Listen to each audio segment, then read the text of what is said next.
आज हिंदू बनैबा तुला परी नरम पाटे पक पक मिलैगला भाया क्षीर पोड़ पिठा से पुणी बिना जंतनी जहाँ को आप पूरा कम टाइम रे बनई पारे। आ प्रोसेस आप थे देखिले ना गोटाए पिठा जगह आप 10टा क्षीर पोड़ पिठा इजिली बनई खाई पारे से पुणी बिना झंझटे।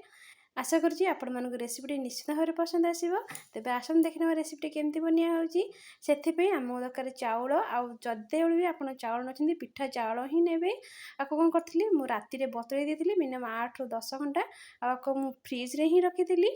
एबे मु आपको कौन करी भल कि धोई नेबी भल कि धोईकी एठी नहीं गोटे ग्राइंडर कप चाउलटा आपणकर जिते बढ़िया से बतुरब पिठाटा से सफ्ट हवा बहुत भल भी तैयारी हम।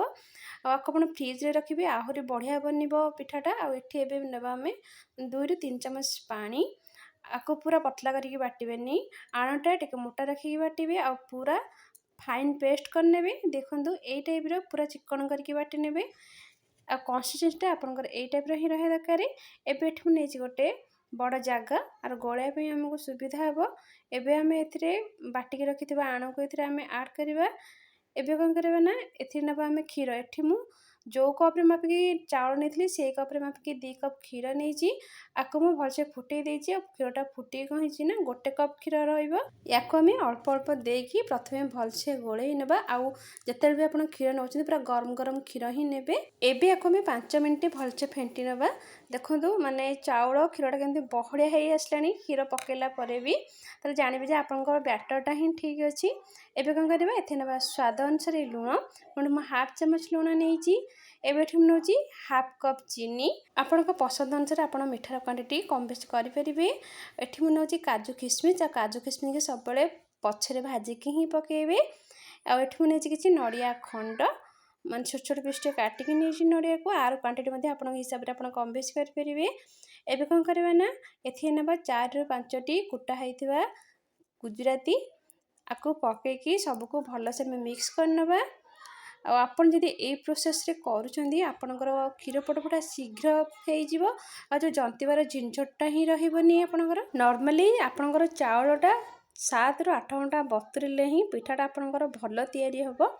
एबे कौन करवा ना एठी ना प्रेशर कुकर आपन चाहिए जेकोसी जगह नॉनस्टिक रे करेंगे कि आम कम समय रे आउ पूरा जब परफेक्ट भाव में करते आप टाइप प्रेशर कुकर ही नहीं पारे नचे सिल्भर मोटा कड़े आप यूज करेंगे।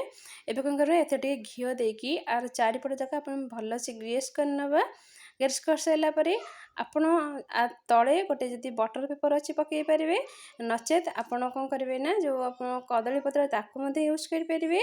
किंतु एठी मु माने मो पाखे से सब ना तेणुक मो पाखे जो खली पत्र थिला मुझे ही यूज करची। देखो देखंड मुझे आड कर नौची आ ऊपर कौन करवा ना माने अल्प टिके घी देकी आपको ग्रेस करनवा। प्रेशर कुकर कले शीघ्र तैयारी हो जाए।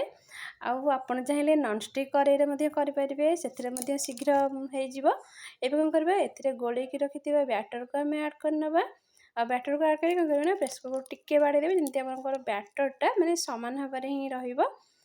एठी देखो मुझे सब जाक बैटर को आड कर देखो मुझे चेरी किसी गार्निशिंग ऊपर नहीं एटा पूरा ऑप्शनल अच्छी आप चाहिए नहीं पारे ना स्किप करेंगे। एटा सुंदर देखा जाए ही मुझे गार्निशिंग कर नौ किसी छोट छोट नड़िया खंड आपको आड करुँची। अपने ये प्रोसेस रे थोड़े करके देखो देखिए बहुत कम समय रे ही तैयारी हो। एबे कौन करवा ना प्रेशर कुकर मुह बंद करनवा आ हुइसिलटा को आप काढ़ी नेबे। आ कौन करवा ना गैस को पूरा लो रे रखिकी आपको मिनिमम माने 45 मिनिट ରୁ घंटे पर्यंत आपको बसई नवा लो फ्लेम रे। गोटे घंटा पर एबे हमें चेक करनवा आमर पिठाटा सीझी कि सीझिनी। एबे देखो प्रेशर कुकर मुह खोल नेली गोटे आप चाहिए छुरी नहीं पारे। एठी मुझे जो चामच पछपटे मुझे देखुची देखो माने जंतनटा आमर पूरा हो आसला। यही समय कौन करेंगे ना गैस को बंद करने 10 मिनट छाड़देवे ठंडा हवापाई।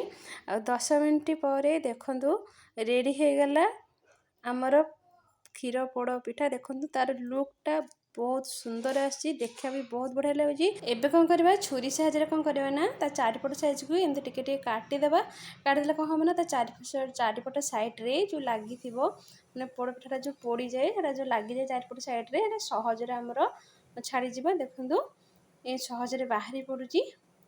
ଏବେ କ'ଣ କରିବା ନା ଆକୁ ଗୋଟେ ପ୍ଲେଟ୍କୁ କାଢ଼ି ନେବା। ଦେଖନ୍ତୁ ଏମିତି ପ୍ଲେଟ୍ରେ ରଖିକି ଆକୁ ମୁହଁ ମଡ଼େଇ ନେବେ।